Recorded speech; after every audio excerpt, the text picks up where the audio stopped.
Hey, good morning to everybody. Happy Monday. It's Daryl here. It is 6:30 a.m. here in Connecticut on the East Coast. As you guys can see, I was just getting ready to walk out the door to go on my 4 or 5 mile hike this morning. And my mind was going like crazy. And I hadn't had a good idea for today's video. And all of a sudden, one started to fall into place. Let me preface it with some background here.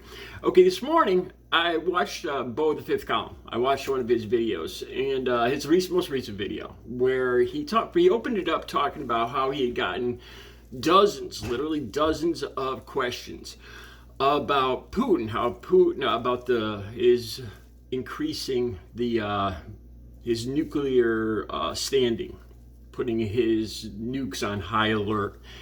And Beau was talking about how just in the last, I think he said 12 hours, that he had gotten dozens of questions about people very concerned about this. And I just started reading down the comments, and that's what it was all about. It was people that were very, worried about the chances, what to do, and all these other things. As I switched off that video, there just happened to be a commercial, and it was for the Patriot Company or something like that. They provide survival food, and they had a box with 3 months worth of freeze-dried food. And I was watching that and thinking about that urge for survival. And I thought about this movie. That was my next thought. This is one of my favorite movies, Greenland. Gerard Butler. It was a great movie. Okay, spoiler alert right now. You're going to have to turn off the video or move ahead. I'm going to fill you in a little bit. All right? You guys ready? Spoiler alert. Okay, so this is about an asteroid, planet killer, extinction level event. And it's just the craziness, what people will do to survive. And I want to talk about the ending specifically.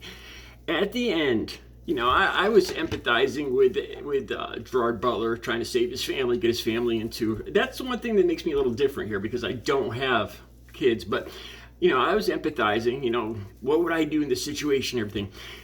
And here's a spoiler alert, all right? So he gets to the end, and he made it in.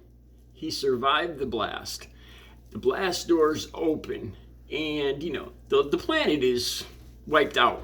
I think there's one bird chirping, and the sun's coming out. This is months later, or a year, I don't know, a year later. It's a considerable amount of time they've spent down in this bunker.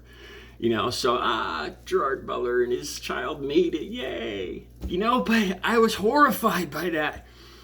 All of a sudden I was like, why would, don't get me wrong, when you watch this video, I love life. I absolutely love, I thank the Lord for every day that I wake up. I really do. And, I have no leanings toward hurting myself or leaving here early, and absolutely not.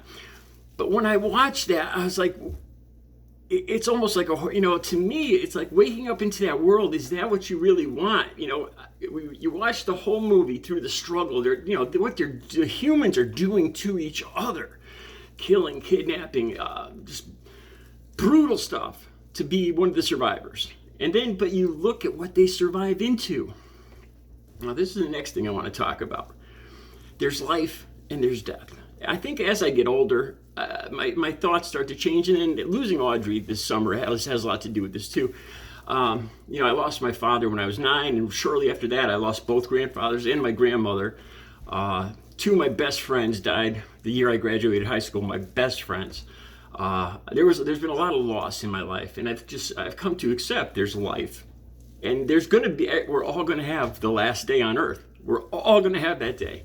It might be tomorrow, it might be today, it might be from an embolism tomorrow, it might be from a heart attack next week, it might be from getting hit from a bus 20 years from now, anytime, any place, but it will come, and I started to wonder when I was reading, when I was listening to Beau talk about kilometers and blast radiuses. I love Beau. Don't get me wrong. But sometimes I wonder if sometimes we miss the whole point of life. In our worry that, what could happen, what could I do to prevent this or that? you see where I'm going with this? Instead of just enjoying every day, because like I said, that last day is gonna come, and like say Gerard Butler in this movie, the perfect irony. What would happen in real life would be that he survives all of this, comes out of the blast doors, and a rock falls off a cliff and takes both him and his daughter out like an hour after they come out of the blast shelter, because that's what life is. And there's nothing really, it's just, I believe in that we're all energy, and energy can't be created or destroyed. It just changes form. So I definitely, without a doubt, I have no doubt that I will continue on after this form is gone. And I don't know, like I said, don't mistake this for that I'm self-destructive or anything like that. But sometimes I think we have to just worry less. Whatever is going to happen, to some extent, whatever's going to happen is going to happen. And even if that doesn't happen, something else will. So why not just enjoy the day? This is one thing. Like I've talked to you guys about this in another video. I never used to do this. Every time I talk to my family, my mother, my sister, I don't do it with my brother-in-law or my stepfather. I don't know why. Maybe I should. I tell them I love them. Get off the phone when I leave. This just started in the last year. My sister started it, and I kept doing it because I realized it could be the last time we ever see each other. And, sometimes that's the most important thing. Just watching the sun come up. Seriously, I've stopped on my walk where I'm about to go out onto. And you see the oranges and the reds, and a lot of times we just take all this stuff for granted. I know it sounds cliche and and everything, but we really do. And there's going to come a day when it's going to be the last one, the last sunrise you're ever going to see.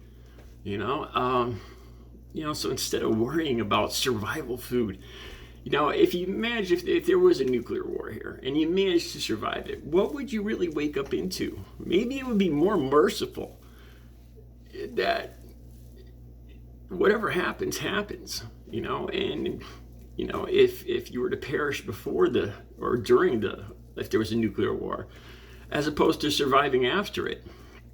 Like I said, and a lot of times with the way life goes, something bad will just happen. If you survive that, something else will just happen, because that's just the natural order of things. And it's not really bad or scary, and it's just life. Like I said, and I believe that energy just continues on. So stop and smell the flowers instead of worrying about next week or next year or Russia or Putin or nuclear weapons.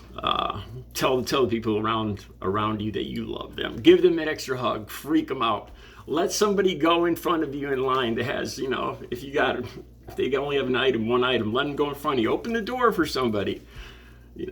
Tell a stranger you love them. It's those little things that are the most important. All right. I hope I wasn't too corny. You guys have a great Monday.